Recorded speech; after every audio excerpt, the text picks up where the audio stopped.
களவன். அத்தியாயம் 14. அந்த பெரிய மண்டபம் மிக அழகாக அலங்கரிக்கப்பட்டிருந்தது. மண்டபம் என்றாலும் திறந்த வெளியாகவோ அல்லது முற்றிலும் மூடப்பட்ட ஒரு பெரிய அறை போலவோ இல்லாமல், உள்ளே நுழைந்தவுடன் 2 பெரிய அறைகள், மேலேறி செல்ல இடதுபுறமாக கல்லாலான படிக்கட்டுகள் என பார்ப்பதற்கு ஒரு சிறு மாளிகை போன்றே காட்சியளித்தது. வாசலிலே 4 காவல் வீரர்கள் வருவோர் போவோரை எல்லாம் மிக கவனமாக கண்காணித்து வந்தனர். சுற்றிலும் நிறைய வீரர்கள் அங்கும் இங்கும் பரபரப்பாய் இயங்கிக் கொண்டிருந்தனர். ஏதோ ஒரு முக்கிய நிகழ்வு நடக்கவிருக்கிறது என்பது பார்த்த மாத்திரத்திலேயே தெரிந்தது. திடீரென அவ்விடம் பரபரப்படைய ஆரம்பித்தது. ஈழத்தின் முதன்மை தளபதியான சாமுண்டன் தனது வெண்ணிற புரவியில் வேகமாக வந்து கொண்டிருந்தான். அவ்விடம் வந்ததும் புரவி விட்டு இறங்கி எதிரே வந்த 2 உப தளபதிகளை பார்த்து, எல்லாம் சரியாக உள்ளனவா? சுற்றிலும் பரிசோதித்து விட்டீர்களா? ஒரு சிறு தவறு கூட உங்களின் உயிரை பறித்துவிடும், ஜாக்கிரதை. வந்தவர்களை உள்ளே அனுப்பியாகிவிட்டதா என்று கேட்டான் சாமுண்டன். தலைவர் போல ஒருவர், அவரோடு உடன் 10 பேர் என 11 பேர் வந்துள்ளனர். ஆயுதம் ஏதும் இல்லை அவர்களிடம் என்பதை உறுதி செய்து கொண்டோம். உள்ளே அமர வைத்துள்ளோம் என்றான் ஒரு உப தளபதி. ஏதாவது சந்தேகப்படும்படியான நடவடிக்கைகள்? கேள்வியை எழுப்பினான் சாமுண்டன். இல்லை தளபதியாரே, இருந்தாலும் தொடர்ந்து நமது வீரர்கள் கண்காணித்து கொண்டிருக்கிறார்கள். இன்னும் சற்று நேரத்தில் அரசர் வந்து விடுவார். உடன் அமைச்சரும் வருவார் என எண்ணுகிறேன். அதன் பின் நமது இளவரசர் விஜயன் கூட வரவிருப்பதாக தகவல். இவர்கள் வந்த பிறகு மண்டபத்தின் கதவுகள் முற்றிலுமாக மூடப்பட்டுவிட வேண்டும். என்னை தவிர வேறு எவர் குரலுக்கும் அந்த கதவுகள் திறக்கவே கூடாது என கண்டிப்போடு சொன்னான் சாமுண்டன். புரிகிறது தளபதியாரே என்று பதிலளித்தனர் உப தளபதிகள் இருவரும் ஒருமித்த குரலில். இவர்கள் முடித்த அதே நேரத்தில் ஈழத்து அரசன் விஜயபாகு தன் அமைச்சரோடு அங்கு தேரில் வர, அவர்களைத் தொடர்ந்து இளவரசனான விஜயனும் தனது சாம்பல் நிற புரவியில் வந்திறங்கினான். வந்தவுடன் சாமுண்டனை கண்களாலேயே விஜயபாகு விசாரிக்க, எல்லாம் தயாராக உள்ளது அரசே என சாமுண்டன் பதில் சொன்னான். அனைவரும் மண்டபத்திற்குள் நுழைய அதன் கதவுகள் வெளிப்புறமாக தாழிடப்பட்டன. காவல் வீரர்கள் நாலாபுறமும் சுற்றி வர தொடங்கினர். வந்திருக்கும் குழுவை பற்றி விசாரித்தீர்களா? சாளுக்கியத்திலிருந்து தான் வந்துள்ளார்கள் என்பதை உறுதி செய்து கொண்டீர்களா? குழுவின் தலைமை யார்? கேள்விகளை அடுக்கி கொண்டே நடந்தான் விஜயபாகு. சாளுக்கியர் குழுதான் என்பதை உறுதி செய்து கொண்டேன். தலைமையேற்று வந்திருப்பது சாளுக்கிய தேசத்து முக்கிய அமைச்சர் தேவதத்தன். வணிகர்களாக மாறி வந்துள்ளனர் என்றான் சாமுண்டன். காவலை தீவிரமாக பலப்படுத்துங்கள். ஏதோ ஒரு அயல்நாட்டு வணிகர் குழுவினை நான் இங்கு சந்திப்பதாகவே செய்திகள் பரவ வேண்டும். வேறு எதுவும் வெளியே கசியக்கூடாது. இந்த நேரத்தில் அந்த சோழ தளபதி வேறு தப்பித்திருக்கிறான் நம்மிடமிருந்து. எனவே கவனம் அதிகம் தேவை என்றான் விஜயபாகு. ஆகட்டும் அரசே என்று சாமுண்டன் கூறி முடிக்கவும், சாளுக்கியர் குழு அமர்ந்திருந்த அந்த அறைக்குள் நுழையவும் சரியாக இருந்தது. விஜயபாகு உள்ளே நுழைய அங்கிருந்தோர் அனைவரும் எழுந்து நின்று வணங்கினர். ஒரு புன்னகையோடு அதனை ஏற்றுக்கொண்டு தனக்கான ஆசனத்தில் சென்று அமர்ந்தான் விஜயபாகு. வலதுபுறம் இளவரசன் விஜயனும் இடதுபுறமாக சாமுண்டியும் அமர வந்தோர் அனைவரும் அமர்ந்தனர். அரசவையில் கோலாகலமாக சந்திக்க வேண்டிய உங்களை இங்கு சந்திக்க நேர்ந்ததில் சிறிது வருத்தம்தான் எனக்கு என ஆரம்பித்தான் விஜயபாகு. அது எங்கள் வேண்டுகோளின் பேரில்தான் என்பதில் எங்களுக்கும் வருத்தமே அரசே. ஆனால் சில விஷயங்களை வெளிப்படையாக பேசிவிட முடியாது என்பதால் தான் இப்படி ஒரு ஏற்பாட்டை விரும்பி வேண்டினோம் என்றார் சாளுக்கிய குழுவின் தலைவரான தேவதத்தன். நல்லது, பேச வேண்டியதை பற்றி விரைந்து கூறினால் முடிவெடுக்கவும் ஏதுவாக இருக்கும் என்றான் விஜயபாகு. நம் 2 நாடுகளுக்கு இடையே ஏற்கனவே வணிக உறவு நன்றாகவே உள்ளது. அதனை நல்லதோர் நட்புறவாக துணை நிற்கும் ஒரு உறுதியான உறவாக மாற்றிக்கொள்ள விழைகிறார் எம் மன்னர் விக்ரமாதித்தர் என ஆரம்பித்தார் தேவதத்தன். ஈழத்தின் வணிக உறவு எல்லா நாடுகளோடும் நன்றாகவே உள்ளது. எதிரிகளோடும் உறுதியோடு வணிகம் செய்கிறோம் நாங்கள். அது வேறு விஷயம். மக்கள் சம்பந்தப்பட்டது என்பதால் வணிகர்களை எந்த ஒரு நாடும் எதிரிகளாக பார்ப்பதில்லை. இதை நீங்களும் அறிவீர்கள். எனவே அதற்காக நீங்கள் இங்கு இத்தனை சிரமப்பட்டு வந்திருக்க மாட்டீர்கள் என்று நினைக்கிறேன் என்றான் அதுவரை அமைதியாக இருந்த இளவரசன் விஜயன். ஆகா, அற்புதம் இளவரசே, கூர்மையான சிந்தனை உங்களுடையது என்பதில் எங்களுக்கு பெருமை. எம் மன்னரின் கண்ணோட்டம் என்றுமே தவறானதில்லை என்ற தேவதத்தனை ஆச்சரியமாக பார்த்தான் தளபதி சாமுண்டன். எம் இளவரசரை பற்றி உங்கள் மன்னர் கருத்திடும் அளவிற்கு உள்ளது எனில் விஷயம் முக்கியமானதுதான் போல என்றான் சாமுண்டன். முக்கியமான விஷயமாக இல்லாவிடில் ஒரு நட்புறவு குழுவிற்கு ஒரு நாட்டின் அமைச்சர் தலைமையேற்று வரமாட்டாரே தளபதியாரே என கூறி புன்னகைத்தான் விஜயபாகு. நேரடியாக சொல்கிறேன் அரசே. ஈழத்தோடு மன உறவு ஏற்படுத்தி கொள்ள விரும்புகிறார் எம் மன்னர். தங்களது மைந்தரை எங்கள் தேசத்தின் மருமகனாக்கி கொள்ள விரும்புகிறார் என்றார் தேவதத்தன்.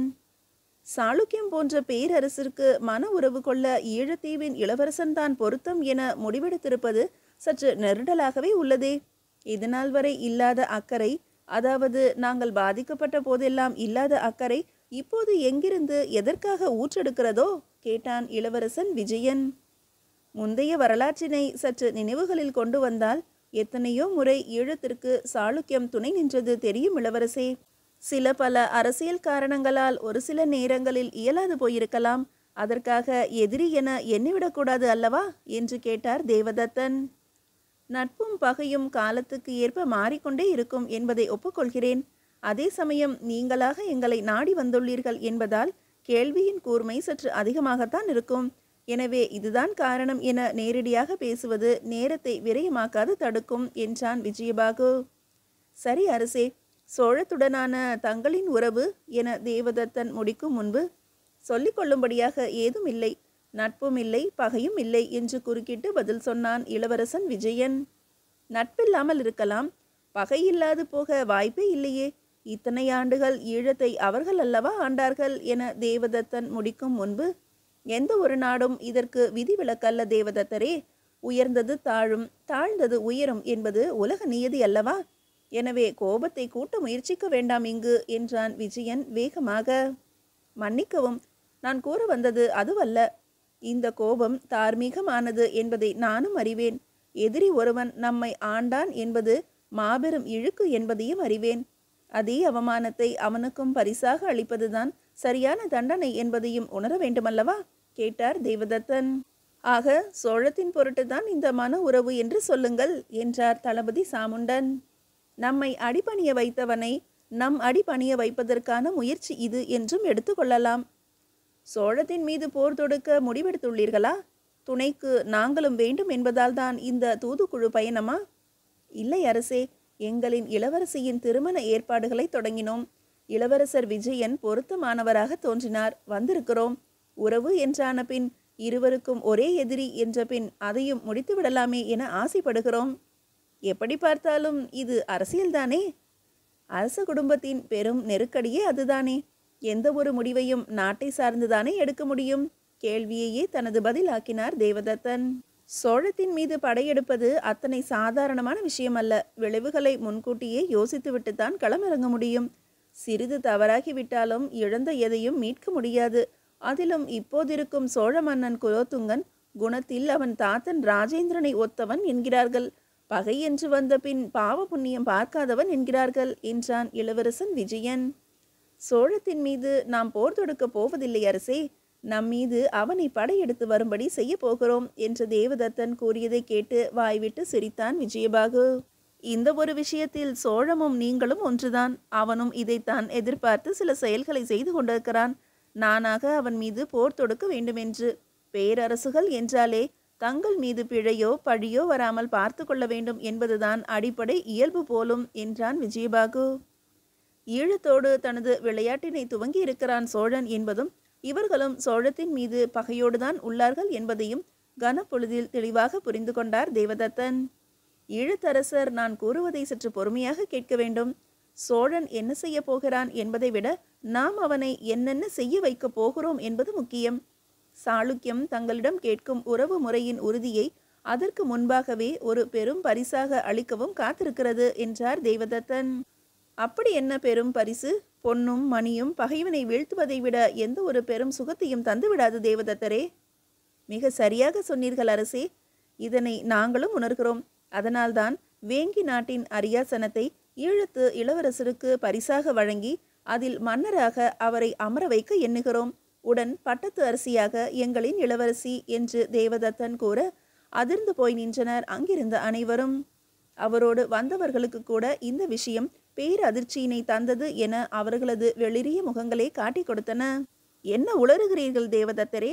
வேங்கி நாடா? அது குலோத்துங்கனின் மண் என்பதை மறந்துவிட்டீர்களா? மாபெரும் சோழ தேசத்திற்கு மன்னனாகிவிட்டதால் சொந்த மண்ணை விட்டு கொடுத்து விடுவான் என எண்ணுகிறீர்களா? சோழத்தின் நுழைவு வாயில்களில் அதுவும் ஒன்று என்பதை மறந்துவிட்டீர்களா? வேகமாகவும் கோபமாகவும் கேட்டான் விஜயபாகு. இவை எல்லாவற்றையும் நாங்களும் அறிவோம் அரசே. தற்போது வேங்கியின் நிலையே வேறு. குலோத்துங்கன் சோழத்தின் பொறுப்பேற்று கொண்ட பிறகு அங்கு தாயாதி சண்டைகள் ஆரம்பமாகிவிட்டன. ஒவ்வொரு முறையும் பிரச்சனையாகி கொண்டே போகிறது வேங்கி நாடு அவனுக்கு. எங்களோடு பிணைப்பு கொண்டது வேங்கி நாடு என்பதால் நாங்களும் அதனை எளிதாக விட்டு விடுவதாக இல்லை. வேங்கியை கைப்பற்றுவது என்ற முடிவை நாங்கள் எப்போதோ எடுத்துவிட்டோம். ஆனால் வென்றாலும் எங்களின் நம்பிக்கைக்கு உரிய ஒருவரைத்தான் அரசனாக்க முடியும் அங்கு என்பதாலேயே காத்திருக்கிறோம். அது எங்கள் நாட்டு மருமகனாக இருப்பின் உடனடியாக காரியத்தில் இறங்குவோம். வேங்கியை வெல்வது பற்றிய கவலையே தங்களுக்கு வேண்டாம். அதில் உங்களை ஈடுபடுத்தப் போவதும் இல்லை. நாங்கள் அதனை வென்ற பிறகே கூட நீங்கள் மனவிழாவிற்கு ஒப்புக்கொள்ளலாம். ஆனால் நிச்சயமாக இது நடக்கும் என்று உறுதிமொழி தேவை தங்களிடமிருந்து. எழுத்து வடிவில் தந்தால் இன்னமும் மகிழ்வோம். அதே சமயம் வேங்கியை கைப்பற்றியதற்காக சோழன் ஒருவேளை எங்கள் மீது பாய நினைக்கலாம். எதிர்கொள்ள நாங்களும் தயார்தான். அப்போதுதான் உங்களின் உண்மையான உதவி எங்களுக்கு தேவைப்படும் என்றார் தேவதத்தன்.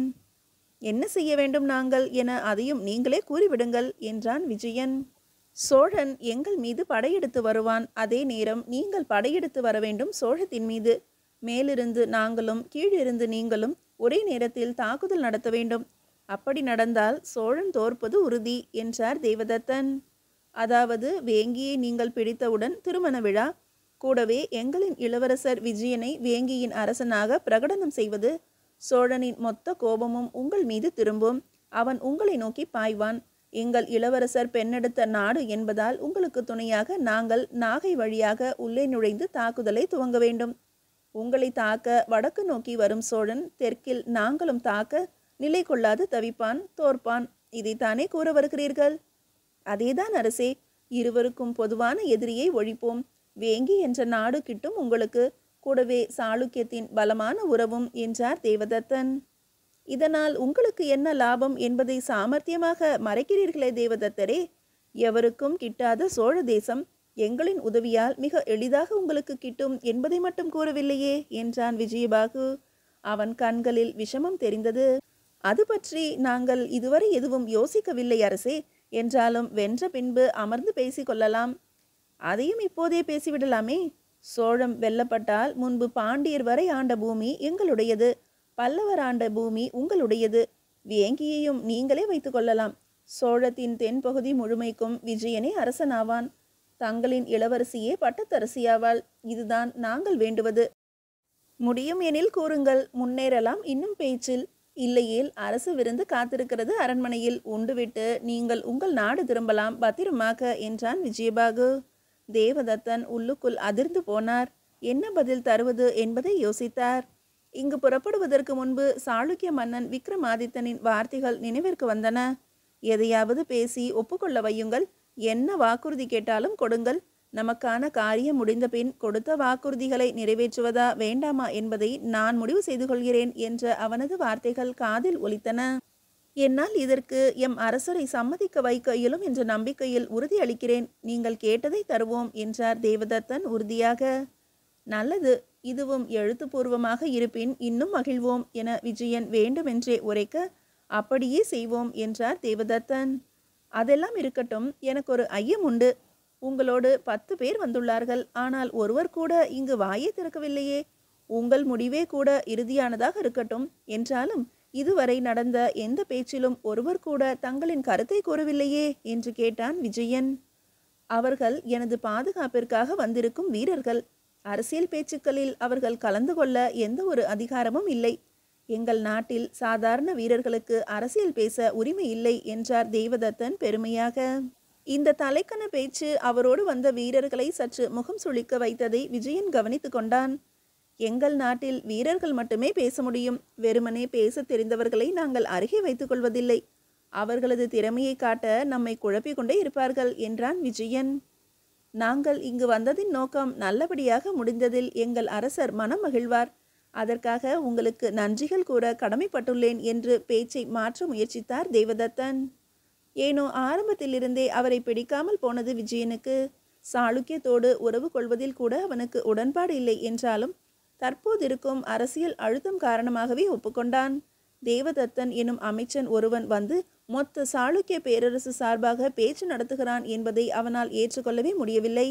ஏதாவது செய்ய வேண்டும் என நினைத்தவனின் மனதில் சட்டென்று தோன்றியது அந்த யோசனை.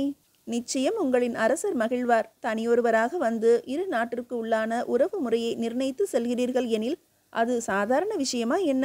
அதிலும் உடன் வந்தவர் எவர் உதவியும் இல்லாமல் என வேண்டுமென்றே எரிந்து கொண்டிருந்த அந்த 10 வீரர்களின் மனதில் எண்ணெயை ஊற்றினான். இந்த பேச்சால் தேவதத்தனுக்கும் அவனது வீரர்களுக்கும் நடுவில் மனக்கசப்பு உண்டாகும்.